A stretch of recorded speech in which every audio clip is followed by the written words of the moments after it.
Yeah, I was very happy with it. Just, again, you go back to, basically 2 at-bats, the hanging curveball to Murph and the base on balls. But he threw the ball very well after that. And speaking of Murph, it seemed like throughout the series guys may have struggled to punch him inside. Is that something that you want your pitching staff to do a little bit more? Not necessarily. Dan Murphy will have a game plan each and every at-bat. You've got to pitch him in, but you've got to pitch him away too. You got to throw him soft and you got to throw him hard. You can't go at Dan Murphy just one way.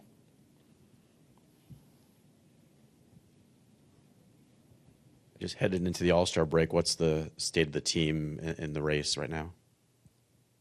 We're still in the race. State of the team is we're banged up. That's why we're taking the 4 days and hopefully recuperate. But, as I said before, we've been in this situation 1 year ago where things looked bleak, and we end up playing in the World Series. So we're upbeat, and we're going to take the rest and get ready for the second half.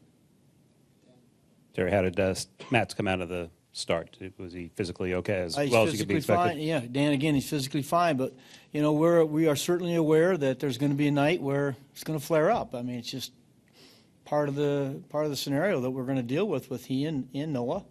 But today he felt great. And did you have Cespedes? No. Terry, is this a tough weekend to swallow in the sense you guys got it down to 3 and then you're back to where you were 2 weeks ago with the 6? Does that make it rough? Yeah, it's very disappointing into a homestand, no question about it. But I'm a big boy. I swallow pretty good. I can handle it.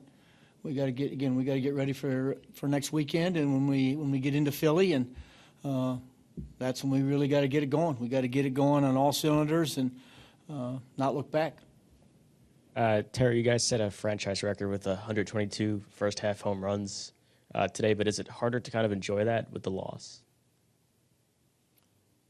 Well, we're at the midpoint. So, I mean, I will tell you, numbers are nice for individual numbers are nice because you get paid because of individual numbers. Team numbers are nice when you're winning. They're great. They don't amount to much if you're not winning.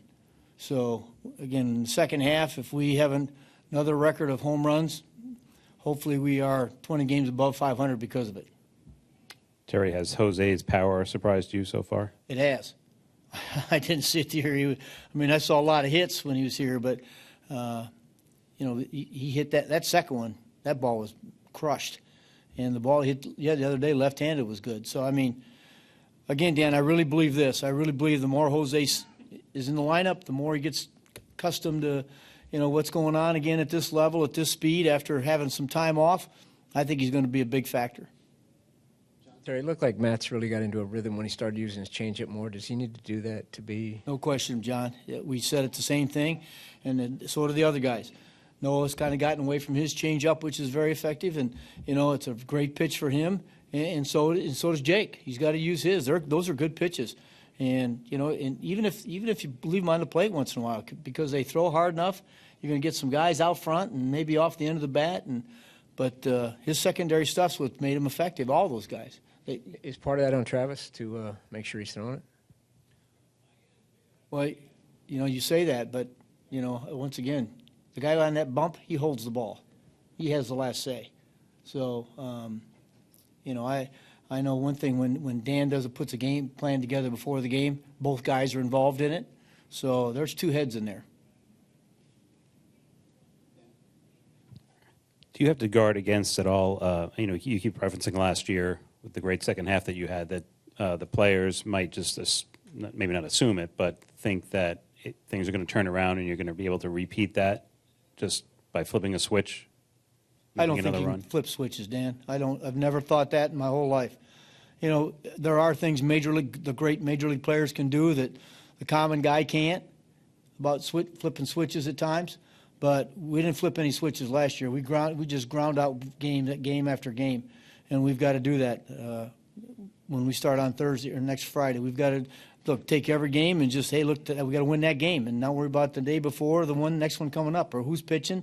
We got to go out and put together good at bats and We got to continue to hopefully stay healthy pitching wise, so that we can keep teams down. Because as we saw in the first half, and I have said this, I've seen it in my whole career. You start messing with your rotation, you keep looking for spot starters, and keep you don't stay consistent, and you're going to have a tough time winning.